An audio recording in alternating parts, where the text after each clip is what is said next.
আজকে একটা খবর দেখে দর্শক ধাক্কা খেলাম। সেটা হচ্ছে ইওনোর স্বাক্ষর জালের অভিযোগ।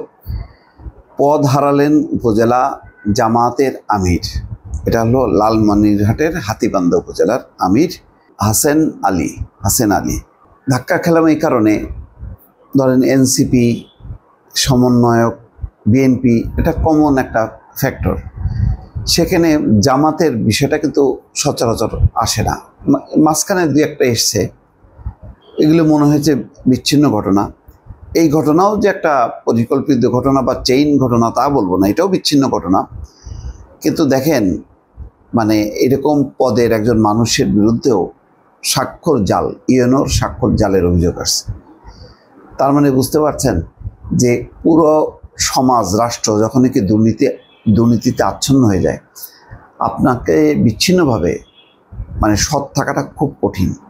একেবারে দুর্নীতি, অনিয়মের চরম রাহুগ্রাস, সেই রাহুগ্রাসে পুরো গোটা দেশ সমাজ আচ্ছন্ন।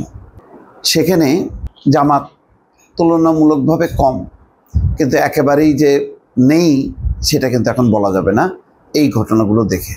সেই ঘটনাই ঘটেছে লালমনিরহাটের হাতীবান্ধা উপজেলায়।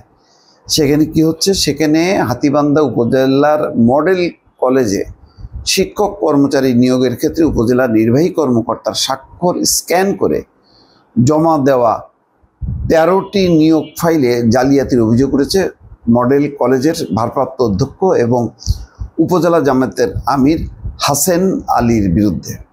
অভিযোগের পর বৃহস্পতিবার তাকে কারণ দর্শানোর নোটিশ দিয়েছে উপজেলা প্রশাসন। এরপর রাতেই দলীয় পদ থেকে তাকে অব্যাহতি দেয় জামাত ইসলামীর লালমনিরহাট জেলা কমিটি। এটাও ভালো পদক্ষেপ, যেটা বিএনপি মানে প্রতিনিয়ত নিচ্ছে, এই পদক্ষেপটাও ভালো। জানা গেছে কলেজটি এমপিওভুক্ত হওয়ার পর অধ্যক্ষ পদ নিয়ে দীর্ঘদিন ধরে বিরোধ শুরু হয়। মোট 4 জন অধ্যক্ষ দাবিদার থাকার কারণে সরকার ঘোষিত সুবিধা থেকে বঞ্চিত হচ্ছিলেন শিক্ষক কর্মচারীরা। এই অবস্থায় 2024 সালের 5ই আগস্ট দেশের উচ্চশিক্ষা ব্যবস্থায় কিছু নীতিগত পরিবর্তনের সুযোগে কলেজ পরিচালনা কমিটির সভাপতি হাতীবান্ধা উপজেলার নির্বাহী কর্মকর্তা শামীম মিয়ার চলতি বছরের 13ই মে হাসেন আলীকে ভারপ্রাপ্ত অধ্যক্ষ হিসেবে নিয়োগ দেন। তবে নিয়োগ পাওয়ার পর নতুন শিক্ষক কর্মচারী দেখিয়ে মাধ্যমিক এবং উচ্চশিক্ষা অধিদপ্তরে 13টি নিয়োগ ফাইল পাঠান হাসেন আলী। অভিযোগ উঠেছে এসব ফাইলে ইওনোর স্ক্যান করা স্বাক্ষর বসিয়ে অনুমোদন নেওয়ার চেষ্টা করা হয়। ইওনো শামীম মিয়া বলছেন, আমি ওই নিয়োগ ফাইলে স্বাক্ষর করিনি, আমার অনুমতি ছাড়াই স্বাক্ষর স্ক্যান করে পাঠানো হয়েছে, এটি জালিয়াতি। তাই তাকে কারণ দর্শানোর নোটিশ দেওয়া হয়েছে, তদন্ত করে প্রয়োজনীয় ব্যবস্থা নেওয়া হবে। এই ব্যাপারে একাধিকবার চেষ্টা করেও হাসেন আলীর সঙ্গে যোগাযোগ করা সম্ভব হয়নি। জেলা জামাতের আমির আবু তাহের বলেন, হাসেন আলীকে অব্যাহতি দেওয়া হয়েছে, তবে ঠিক কী কারণে অব্যাহতি দেওয়া হয়েছে তা স্পষ্ট করে বলেনি। বোঝাই যাচ্ছে জালিয়াতির অভিযোগ। মানে জামাত তো নিশ্চয়ই এখন কম্পিটিশন, কে কত বেশি সৎ থাকবে নির্বাচনের আগে, তার একটা কম্পিটিশন। সেই কম্পিটিশনে বিএনপি যথেষ্ট হোঁচট খেয়ে বসে আছে। তারপরেও বিএনপির পক্ষ থেকে বারবার বলা হচ্ছে যে আমরা প্রায় 7,000-8,000 বহিষ্কার করেছি এবং অব্যাহতভাবে করছি, কিন্তু প্রশাসন, আইন প্রয়োগকারী সংস্থা সেই অভিযানটা চালাচ্ছে না। এরকম আলোচনা, এর মধ্যে আবার গুলশান কেলেঙ্কারিতে সমন্বয়কদের বা এনসিপির আলোচনা, তার মধ্যে চলে আসলো কিন্তু জামাতের।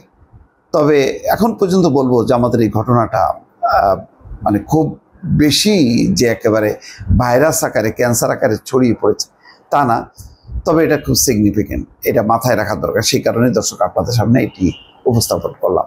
ভালো থাকবেন, আল্লাহ হাফেজ।